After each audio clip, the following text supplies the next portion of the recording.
Now we are going to start our group discussion in your batch. The topic is nothing kills you more than your mind. So I think our mind can be our worst enemy. When we overthink, stress, and doubt ourselves. So the question is now how our mind kills our happiness. So first of all, we replay our own past mistakes, and start doubting about ourselves. So it is called overthink. And secondly, sometimes we tells ourselves tell ourselves that we are not good enough and start to doubting ourselves. So it is self doubt. So actually we cannot control everything in on our earth, but we can control our mind, our thought. So I personally think if uh, we have to manage our our brain, otherwise it will manage us. So, yeah, I totally agree with this topic that nothing kills you more than your mind. So, yes, your biggest enemy is yourself and your mindset. Like, when we think too much and we have so much expectations, that is the real enemy of ourselves. Like, if you have a competitor, and maybe you have a really good competitor, but probably he or she is not the enemy of yourself, but it is the enemy that who about what you think too much. So it really matters. Like so many incidents happen with us, we don't remember everything, but some incidents, like it is totally set in our mind. Like you had a really bad accident, maybe the scars are also gone from your body, but whenever you go to the place or anything, then you always remember this. So it is kind of a fear which is totally uh, is just living in your mind. So it is the thing, and you just think about that you have scored really less in your examination, but you didn't think about that whatever I am getting in result and anything, what kind of marks I am getting. You just gave the exam and that's all. But then whatever you get, you really don't get hard. But the person who really got less but wanted to get so much number, then the person is really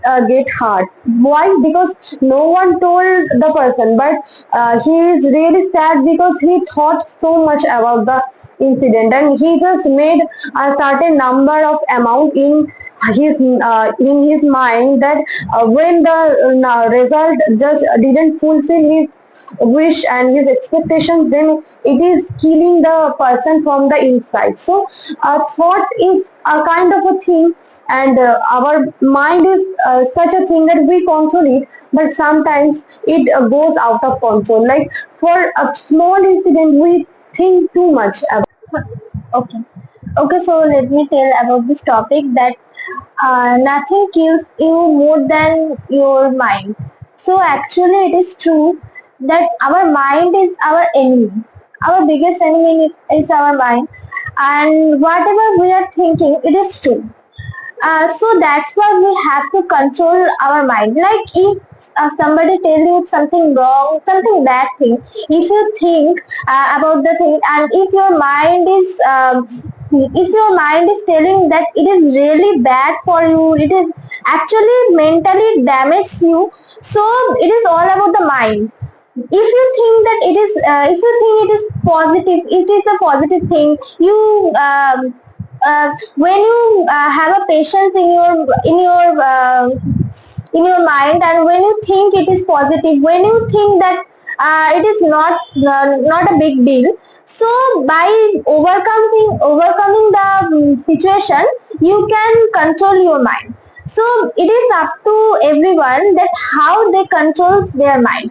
Actually our mind can do everything with us. If our mind want that uh, if our mind that the mind fails you in a dangerous situation, then it is a possible thing.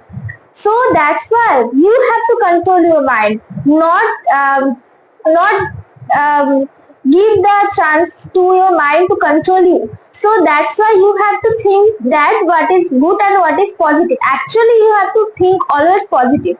By that, you can overcome the situation. Ready? Yes, nothing kills us more than our mind. Mind is the strongest thing in us actually. It is having so much power. If we utilize this power positively, then we will get extraordinary achievement in any field. But if we use it in bad way, then we will do bad thing. It is not the fault of mind. So what we have to do? We have to control which you have told. Suppose in the morning when you are getting up, then you are thinking, you are awakened at 5:30. You are thinking, no, I'll lie 15 minutes, 20 minutes more. So what is dominating you? Your mind. But rather, and then you will, when you will wake up again, you will see that is already 7 or 7:30. So it was your mind which worked with you as an enemy. But when it will use as a willpower to strengthen your willpower, you will jump from the bed. No, I'll not lie again. I will start my day's work. So then your mind is your greatest friend. So this is the small example I am giving. If you wake up early in the morning, the whole day's routine will be fulfilled. You will be able to fulfill the whole day's routine, maintaining punctuality and doing very good work. Because in the morning you will get the fresh air, you will be able to boost your mind, refresh your mind, and you will be able to do some physical exercise. You will walk in the morning, maybe in your own room, maybe in your own premises. You will do that thing 15 minutes or 30 minutes in the whole day's work, and you will get satisfaction in each and every work because you will be able to fulfill all the thing successfully. And if you would wake up late, then everything will be wrong with you, and you will be late in the tuition. You will be rebuked, and after that you will take your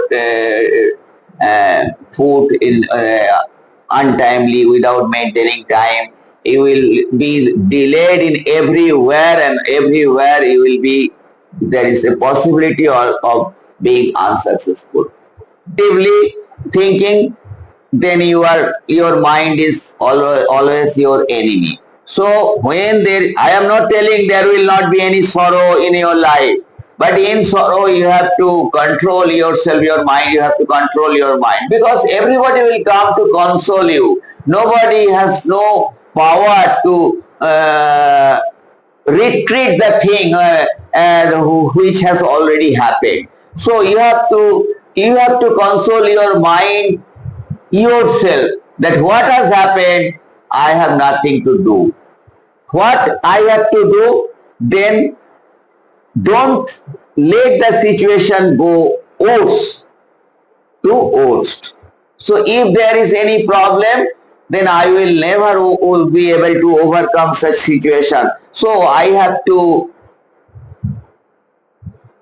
I have to convince my own mind that why you are doing so. It is a very sorrowful event But if you are broken down, then you are going towards oats and you will not be able to hold up your head again. So what has happened? You have to keep the power to digest it in your mind, and you will be indifferent then. You will not talk more, you will be silent, and you will let mind to recover from this unwanted situation. And just like the monk are not angry, monk are not very much emotional. Why? They are having such quality, that's why they are monk. In case of any sorrow, I have told you earlier in other topic that in case of any sorrow, it is not that they are laughing, they are dancing, they are very much indifferent. In case of very much emotional thing, joy or pleasure, they are just smiling, not more than that. So such indifferent situation is coming from their mind. They are thinking that if we are emotional, it is for the time being, then it will be harmful for our body. And if we are being emotional, if we are too much sorrow, then it is also harmful for our body. Because too much being too much emotional, what we are doing, it is not the right thing. It is always the wrong thing. So if we think, Swami Vivekananda told, there is nothing sin. If you think what you are doing is the right according to your principle, then you are going right. Nobody has right to stop you. But if you think, if you hesitate that what I am doing, your mind is working 50%, what you are doing is wrong, and again your mind telling you what you are doing is right, then you are in the, your one step in the boat and one step in the land. So in this position, it is a very dangerous position. You have to accept one thing, and from that thing, you have to utilize your mind. What I am doing, it is good. Let them tell, I am okay, what I am doing. That's all.